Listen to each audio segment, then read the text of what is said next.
Her desire is not triggered by what you do times for times her, but by who you are times for yourself, asterisk. You've felt this paradox, haven't you? The moment you orchestrate the perfect evening, say all the right things, and present your value with careful precision, you feel a subtle shift. Her smile is there, but it doesn't reach her eyes. Her laughter feels polite, a social script rather than a genuine release. Her body is across the table, but her energy is 1,000 miles away. You are offering her a kingdom, and yet she seems drawn to the man in the corner, who offers nothing but his own unshakable presence. This silent rejection hits you not like a storm, but like a slow drop in temperature, a cold front of confusion that leaves you wondering what fundamental law of nature you have just violated. You followed the rules, yet you lost the game. It is because you believe desire is a negotiation, when in fact it is a surrender, not hers to you, but hers to the certainty you project. If this feeling of confusion is familiar, if this paradox makes perfect sense to you, I invite you to subscribe to the channel, like this video, and share your own experience in the comments below. You operate under the most common and destructive illusion a man can hold, that attraction is a logical transaction. You believe that if you present enough evidence of your worth, your kindness, your success, your attentiveness, her mind will rationally conclude that you are the correct choice. You're essentially making a sales pitch for yourself, showcasing features and benefits. You listen intently, you agree with her opinions, you text back immediately, all in an attempt to prove you are a safe and worthy investment. But her desire doesn't live in her rational mind. It lives in her nervous system, a primal place that is utterly unimpressed by your resume of good deeds. It responds not to what you offer, but to the energy from which you offer it. You are speaking to one woman, while her body is another. The woman you hear is the product of modern programming. She will tell you, and even believe, that she wants an emotionally available man who caters to her needs and validates her feelings. She constructs this ideal partner in her mind, but the woman you feel times is a creature of ancient biology. Her subconscious is a finely tuned instrument designed over millennia to detect signals of emotional stability, purpose, and self-possession. It is this second woman who controls the switches of desire. So when you see her lean in, not toward you, but toward the man whose attention seems to be elsewhere, it's not because she is a hypocrite. It is because his grounded presence is speaking her body's native language, a language of quiet strength that your performance of agreeableness simply cannot replicate. This is why your pursuit fails. Every time you chase, you are non-verbally communicating that your emotional center of gravity is located within her. Your extra text, your quest for reassurance, your need to define the relationship, these are not signs of affection to her primal mind. They are signals of a vacuum, an emptiness within you that you are asking her to fill. Her subconscious recoils from this pressure. It is the very antithesis of the magnetic pull she craves. Desire is not a prize you win through effort. It is a natural consequence of your own internal wholeness. The great inversion you must understand is this: you don't attract her by closing the distance. You attract her by becoming so rooted in your own world, so unshakably present, that your stillness creates a gravitational field she feels an instinctual, undeniable urge to enter. And so, when she pulls away, the lie begins its work on you. Her texts become shorter, the warmth in her voice cools to a polite distance, and the space between your interactions grows from hours to days. Your mind, conditioned for problem solving, immediately frames this as a crisis to be managed. The script that runs is automatic and devastating. I've lost her. I must have done something wrong. I need to fix this. This is the foundational error, the belief that her emotional state is a direct report card on your performance. You see her distance not as a natural fluctuation of human connection, but as a personal failure that requires an immediate and forceful correction. The calm you once possessed shatters into 1,000 pieces of anxiety, and in its place rises a desperate, primal urge to close the gap, to pull her back, to regain the validation that has suddenly become your oxygen. This panic triggers the fatal impulse. You escalate your efforts. You believe that if a little attention was good, then more attention must be better. You send the follow-up text, a casual probe disguised as a high-stakes mission for reassurance. You ask if everything is okay, an innocent question loaded with the subtext. Are times, we times, okay? You rush to propose another date, hoping to force a return to that initial easy momentum.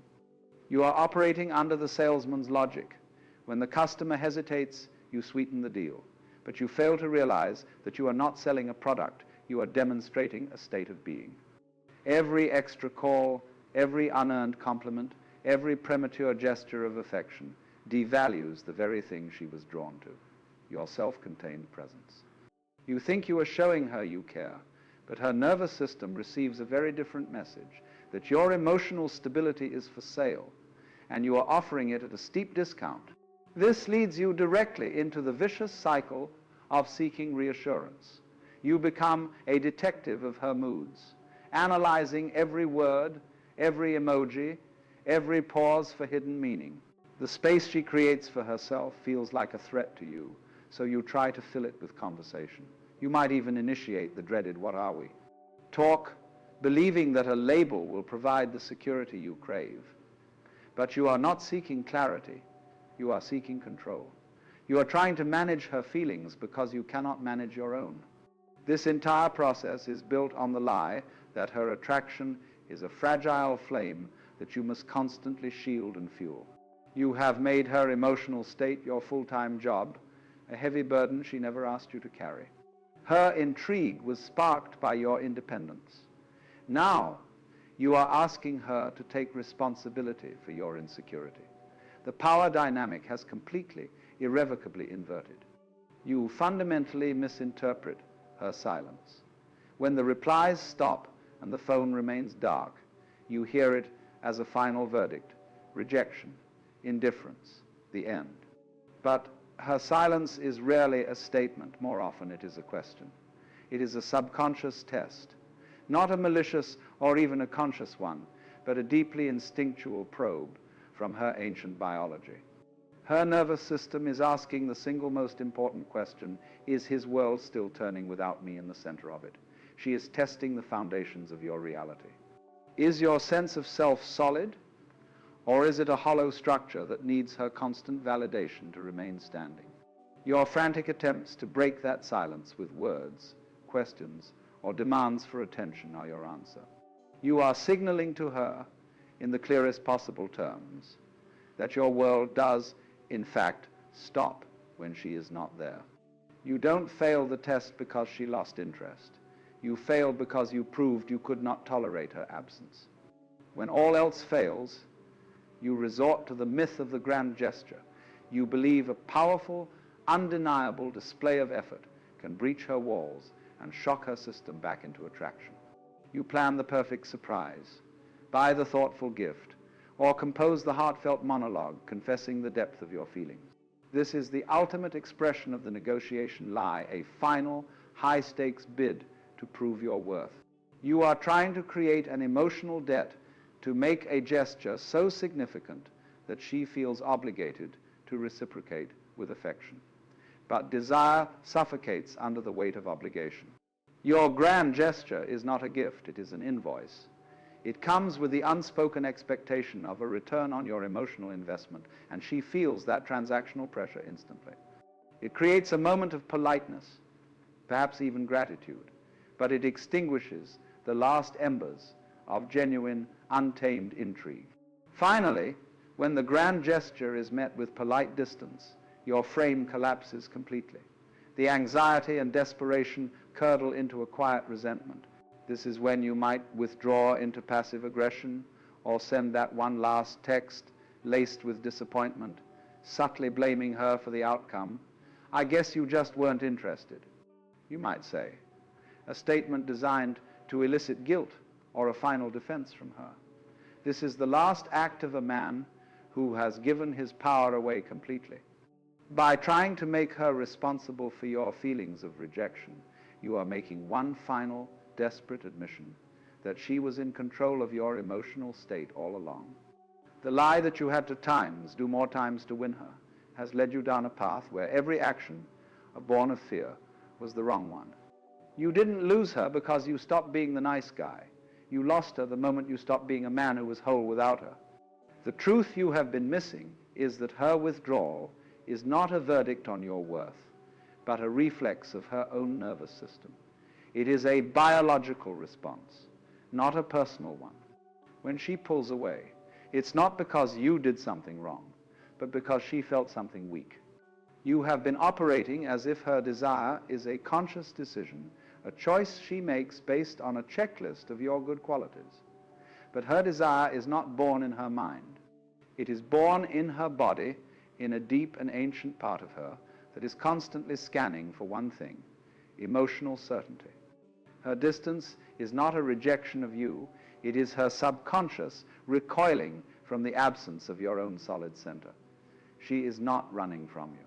She is running from the vacuum you created when you made her the source of your emotional gravity. She can't articulate this. She may not even know it, but she feels it in her bones. This is the hidden function of her tests. And make no mistake, she is always testing. Not consciously, not maliciously, but instinctively. Her silence is a test. Her sudden change of plans is a test. Her ambiguous comment is a test. With each of these small acts of withdrawal, her ancient biology is asking a single silent question: are you still whole when I am not validating you? She is pushing against your frame to see if it holds. When you react with anxiety, when you chase her for an explanation, when you flood her with messages to close the distance, you are giving her the answer she dreads: no. My world crumbles without you.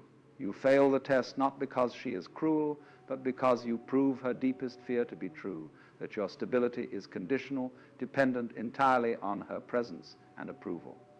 The man she craves is the mountain, unmoved by the passing weather of her moods. You are trying to be the weather, constantly changing to please her. Herein lies the great contradiction that has confused you.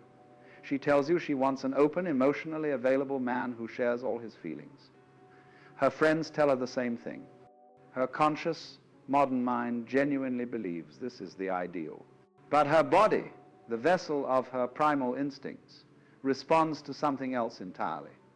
It responds to the man whose purpose is so strong that his emotional state is not for sale. She might enjoy the conversation with the man who agrees with everything she says, but she will feel a gravitational pull toward the man who respectfully disagrees, who holds his own ground not out of arrogance, but out of integrity. You have been listening to her words, following the script she gave you, while ignoring the response of her nervous system. Stop trying to be the man she times says, times she wants, and start observing the man her body involuntarily leans toward. The truth is written in her posture, her gaze, and the space she closes, not in her vocabulary. You must understand that her attraction is not something she chooses. It is a state she enters into. It is an involuntary surrender. Think of a compass needle. It does not decide to point north. It simply aligns itself with the strongest magnetic field. You have been trying to convince the needle to point at you, pleading with it, presenting logical arguments for why you are the correct direction. This is futile. The only way to command the needle is to become the magnetic north. Her desire works the same way. It is a biological instrument that automatically orients toward the strongest, most stable, most self-contained masculine presence in its vicinity. Your performance of kindness, your grand gestures, your constant availability, these things do not generate a magnetic field. They are signals of need, and need repels her. The only thing that creates that pull is your own unshakable internal sense of purpose. She lives in an ocean of emotion. Her inner world is a constant flow of feelings, a storm of moods that can change with the tide. This is a source of immense creative power, but also of profound chaos. What she seeks in a man is not another boat to be tossed alongside her in the waves. She is looking for the shore. She is looking for a lighthouse, a fixed, unmovable point of stability that she can use to orient herself in her own storm. When you try to manage her emotions, when you ask what's wrong and try to solve her feelings, you abandon your post as the lighthouse and dive into the chaotic water with her. You become just another piece of driftwood. Your power lies not in controlling her emotional state, but in demonstrating absolute control over your own. Your calm is the harbor she is unconsciously seeking. Your steady presence is the ground beneath her feet. This is why your need for her validation feels so deeply repulsive to her. On a primal level, it is a signal of profound weakness. Your constant texting, your search for compliments, your premature declarations of feeling, these are not seen by her subconscious as romantic gestures. They are perceived as a plea for resources. You are communicating that you lack your own source of internal validation, and you are asking her to provide it. This makes you an emotional burden. Her biology is wired to seek a man who is a source of strength, stability, and security, a net provider of energy. When you display neediness, you are signaling that you are a net drain. She feels this as a heavy weight, a responsibility she never agreed to take on. Her instinct, honed over millennia, is to move away from anything that threatens her own emotional survival. Your neediness is not just a turn-off, it is a silent alarm. The foundation of all magnetic attraction is respect, and respect is never given to those who plead for it. It is an involuntary response to demonstrated strength. You have been trying to get her to like you by being endlessly agreeable, by mirroring her tastes and validating her every opinion. You have made yourself a reflection of her, hoping she will fall in love with what she sees. But she cannot respect a mirror. She can only respect another mountain. She respects the man who has his own unshakable values, his own defined mission, his own inner world that is rich and compelling, with or without her in it. Even when she disagrees with this man, her body registers the integrity of his frame. Tell me if you have ever felt this yourself, a strange, undeniable respect for someone whose conviction is so solid it makes you question your own. That is the power of a man who is whole unto himself. And here is the ultimate truth, the turning point from which you can never go back. She does not want to be your everything. She does not want to be the center of your universe. The pressure of that position is immense, suffocating. To be the sole source of a man's happiness is not a gift, it is a cage. It makes her responsible for your emotional regulation, a job she will inevitably fail at and grow to resent. What she truly desires, in the deepest and most unspoken part of her soul, is to be a welcome and celebrated guest in the world of a man who is already complete. She wants to feel the safety of knowing that your kingdom is secure, that you are firmly on your throne, and that your well-being is generated from within. Only then can she truly be free. Free to be herself, free to come and go, and free to surrender to the intoxicating pull of a man who does not times need times her, but powerfully, unequivocally, times chooses times her. So what does the mature man do when he feels that familiar cold front move in? He does the one thing that feels completely counterintuitive, the one thing your panic screams against. He does nothing. He observes. He feels the shift, the shorter texts, the slight hesitation in her voice, the growing space between moments, and he doesn't label it as a catastrophe. He sees it for what it is. Emotional weather. It is a storm passing through her, not a judgment upon him. Where the anxious man sees a problem to be solved, a gap that must be frantically closed, the centered man sees an opportunity to demonstrate his most attractive quality, his unshakable core. He doesn't lean in with questions or demands for reassurance. He leans back into his own life. He understands a profound truth of energy, that which you chase flees. Your frantic effort to hold on to her is the very thing that pushes her away. His first move is stillness. He learns to embrace the silence. You've been conditioned to see silence as a void, a terrifying emptiness that signals the end of connection.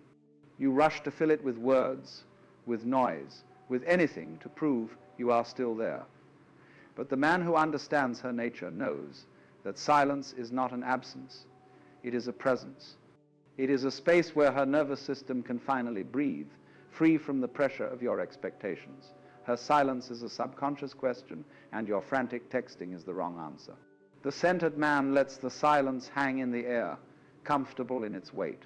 He continues to build his empire, to train his body, to pursue his purpose. He is not ignoring her.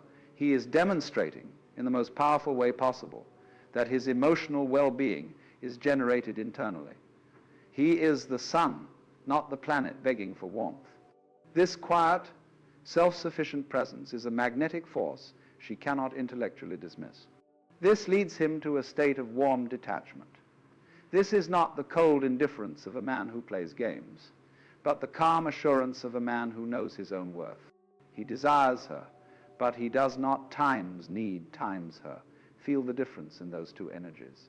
Need is a vacuum, a desperate pull that drains her. Desire is a full cup, an offering, an invitation to share in an abundance that already exists. He operates from this place of fullness. So when he does reach out after a period of space, his communication is clean. It's a simple, saw this and thought of you, with no hidden question mark at the end. He is not checking her temperature. He is sharing a moment from his own rich, ongoing life. He gives her the greatest gift a man can offer a woman, the freedom from being responsible for his happiness. This lack of pressure creates a profound sense of safety, and in that safety, genuine intrigue begins to bloom again. You see, the entire universe operates on a principle of non-resistance. Yet you have been taught to fight for everything. You try to force the door of her affection open when it has been closed to you.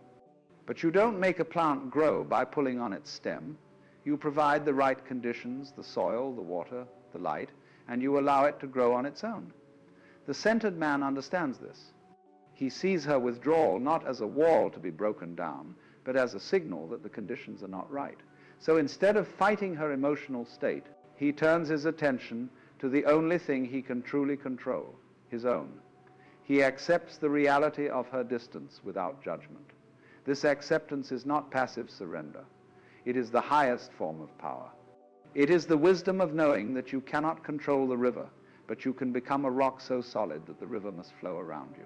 The energy you were about to waste on anxious texts, on overanalyzing her behavior, on seeking advice from friends, the centered man takes all that potent energy and reinvests it into himself.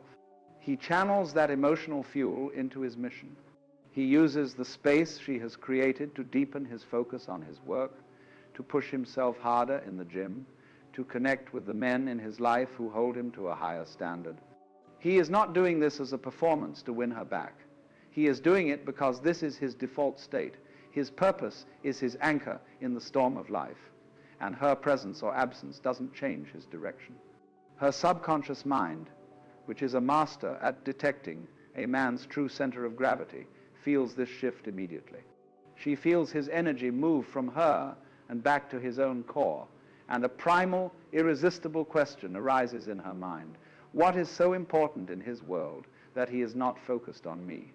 When and if he decides to re-engage, he does so from this place of absolute wholeness.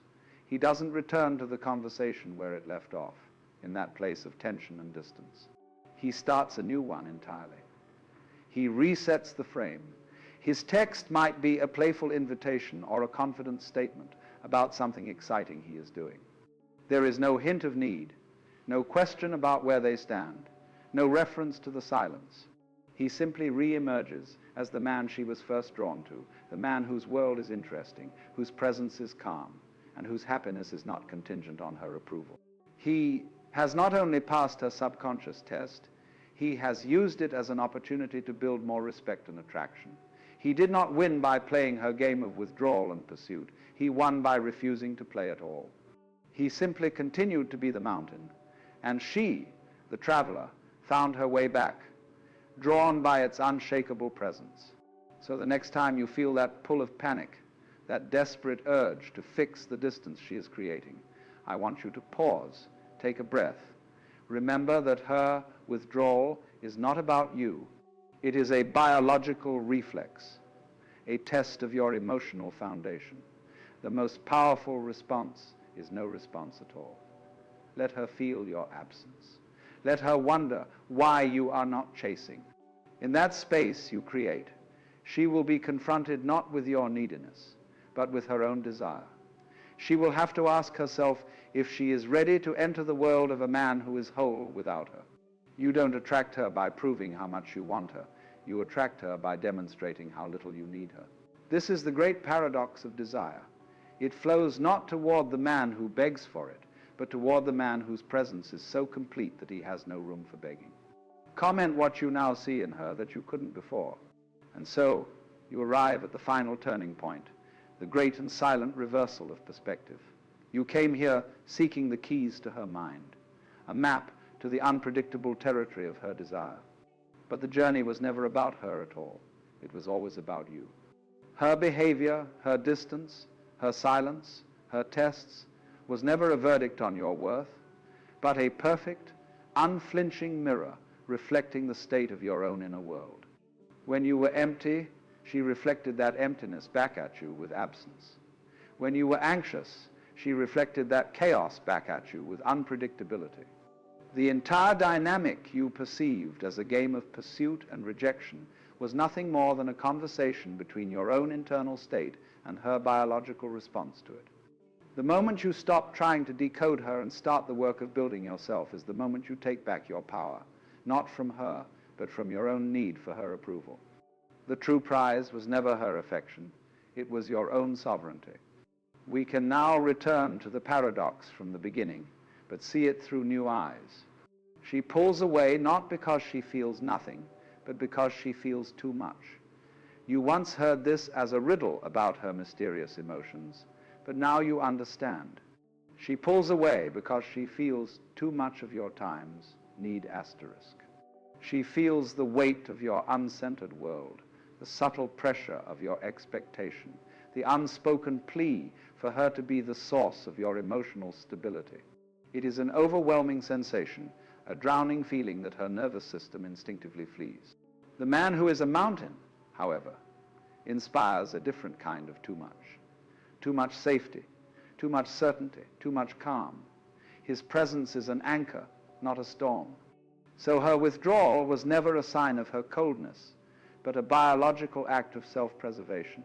She was not running from your love. She was running from the burden of being your source of it. This is where the game finally ends, because you realize you were the only one playing.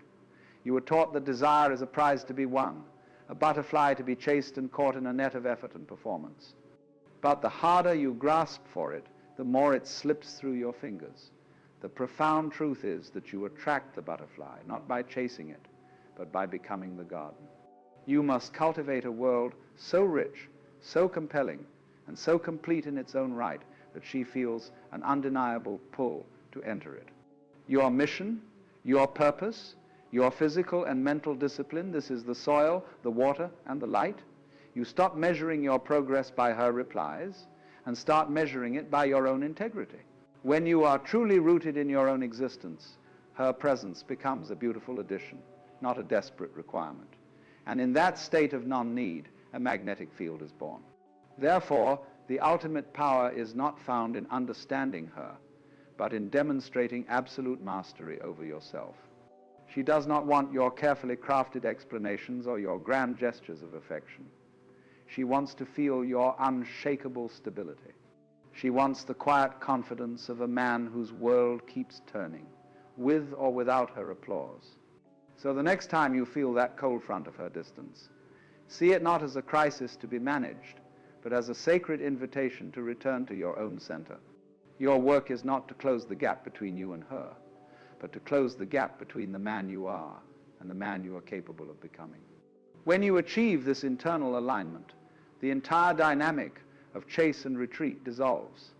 You become the stillness she was unknowingly searching for, and in your silence, she will finally feel the presence of the man she can respect. Comment what you now see in her that you couldn't before.